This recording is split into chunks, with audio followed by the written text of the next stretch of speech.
So hello mga ka-farmer, no? So magandang araw sa inyo. So kumusta kayong lahat mga ka-farmer?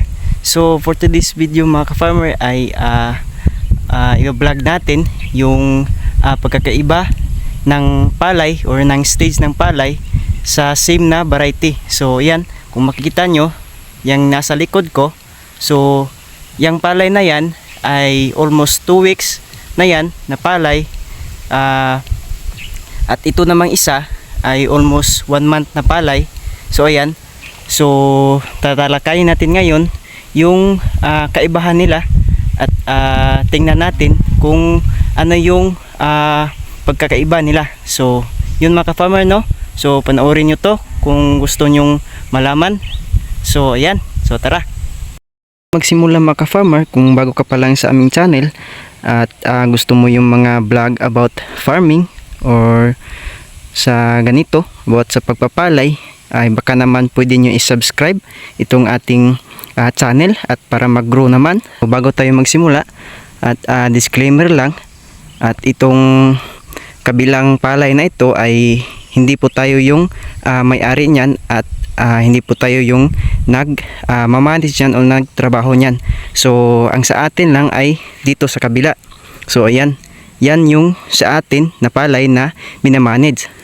Sa ngayon na video mga ka-farmer ay ipapakita natin yung pagkakaiba ng palay sa bawat stage ng palay at pareho lang na variety.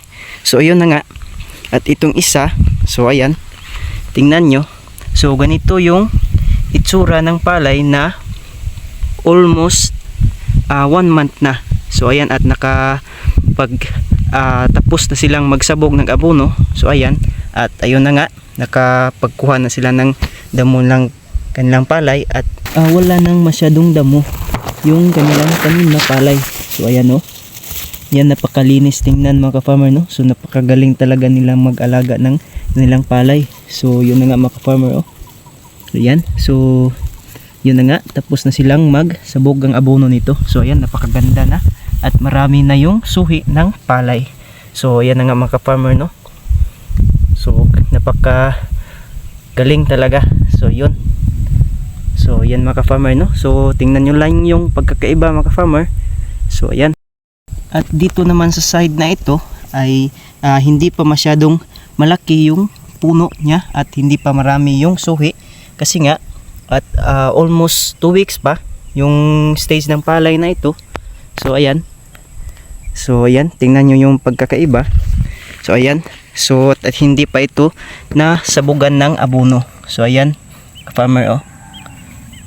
So yun na nga mga ka-farmer, no?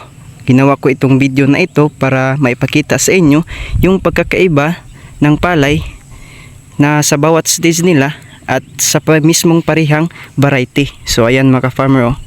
So ayan, dito sa kabila ay medyo maliit pa at hindi masyadong marami yung suhi, at dito naman sa kabila ay marami na yung suhi. So napakaganda ng tingnan. So ayan, oh. So ayan mga ka-farmer. So yan, at pareho yan or parehas yan na variety or uri ng palay. So ayan, parehas yan na inbreed na palay. So yun, at yung pagkakaiba lang nila ay medyo itong unang naitanim at mag almost 1 month na, at isa naman ay almost 2 weeks na at medyo huli ito na pagkatanim. So yun na nga mga ka-farmer, oh. Sa susunod na video naman ay tingnan natin yung magiging resulta o yung pagkakaiba nila pagkatapos nitong masabugan ng abono. So ayan, at ito naman, so yan, so within 1 week, so obserbahan natin yung kanilang pagkakaiba. So yun lang mga ka-farmer, no? So ayan, at sana maging masusubaybayan nyo itong video na ito para malalaman nyo din yung mga step ng ating pagpapalay. Hanggang dito lang mga ka-farmer yung ating video, at salamat sa panood. So see you next video at God bless.